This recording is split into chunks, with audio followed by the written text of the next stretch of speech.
Hello there. I believe it's time for another creepy story. 12 minutes.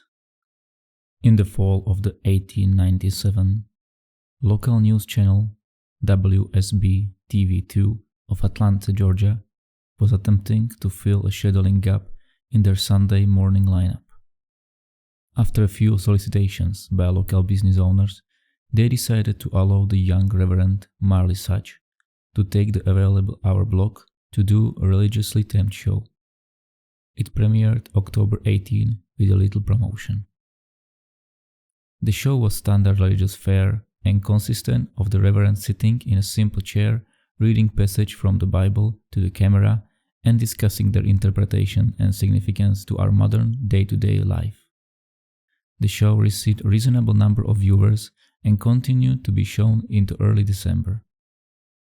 It was then that the studio began to receive extremely strange complaints from viewers of Words of Light with the Reverend Marley Sachs.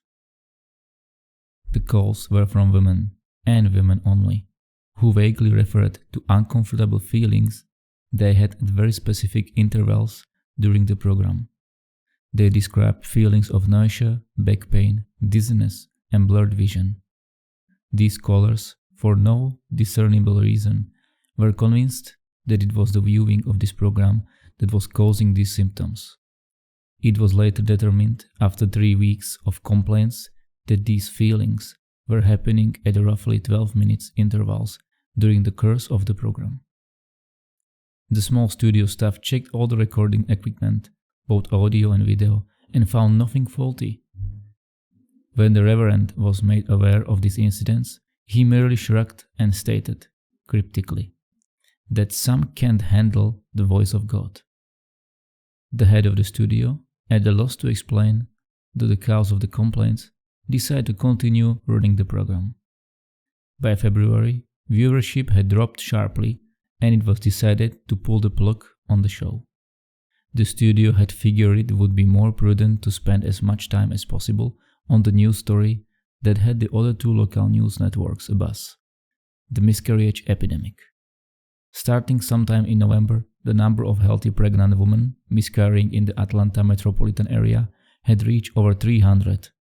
The CDC could not find discernible cause for this terrifying occurrence.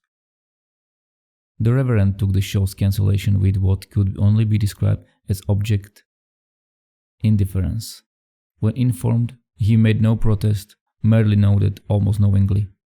He left the studio after the last episode was filmed without so much as word and dropped off the face of the earth. No one ever heard from him again, not his former congregation or any member of the church. The studio moved on, filling the slot with an infomercial, and continued to concentrate on the miscarriage story.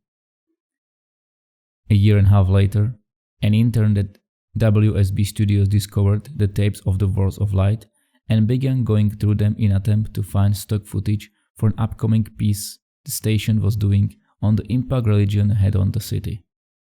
The Atlanta incident, as the miscarriage epidemic became known in medical journals, petered out 3 months after the studio cancelled the Reverend Sachs show and had already begun to fade from the public consciousness. As the intern went through the tapes, he accidentally made a disturbing discovery about the footage.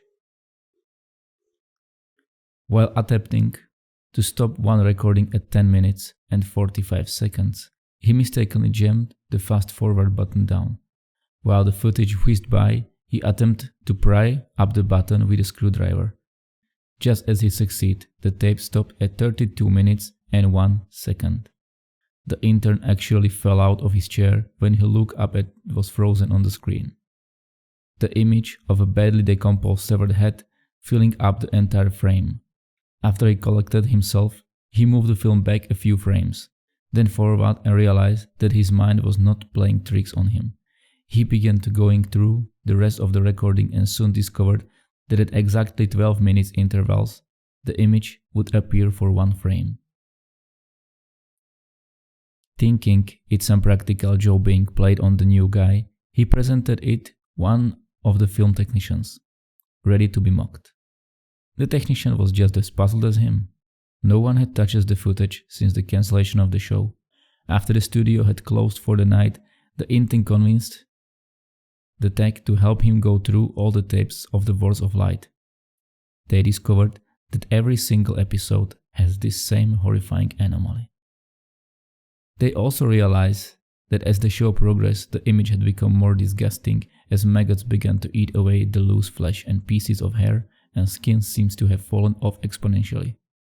The tech made clear to the intern that what they were seeing was technically impossible, since the film itself showed absolutely no signs of splicing. And he himself had been at very filming of the show and knew of no time when this image could have been inserted into the frame. All this was presented to the studio head, who, fearing some kind of backlash over allowing this to get on the air, ordered all the tapes destroyed. He told the intern and the tech that he had no interest in knowing who did it, at this point only that covering their collective assets is all that's important now. He demanded that they mention this to no one. The tech easily moved on, remembering the incident as a darkly funny personal anecdote, but the intern wouldn't let it go. He made copies of as many tapes as he could before they were wiped, and took them to see if he could find anything else in them that might point to who did this or why they would.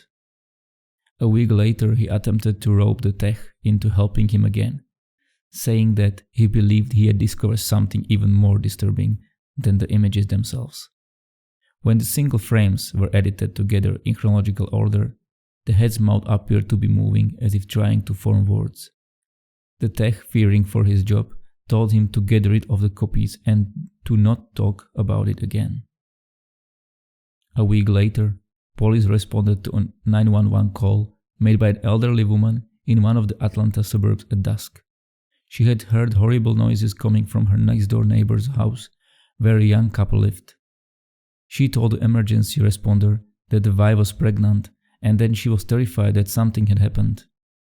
When the officers arrived on the scene, 20 minutes later, they found no lights on in the windows and the front door ajar. They moved in slowly and made their way into the living room. Inside, they found the young woman dead, with her abdomen slashed open. The wound was jagged, and a trail of blood led from the body to the couch on the far end of the room. There sat her husband, the studio intern, naked, the corpse of his unborn child at his feet, dying. In his hand he held the rusty piece of metal siding he had used to gut his pregnant wife. The television was on and playing an 18-second loop of silent footage of a decomposing head, mouthing the same unintelligible words. The story at the police, pressing to this day, goes that the intern kept saying under his breath over and over again as they led him away, "The light of gold calls them."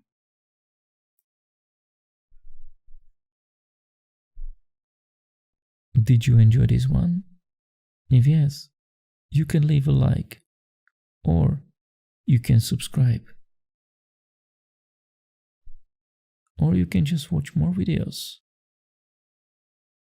Good night.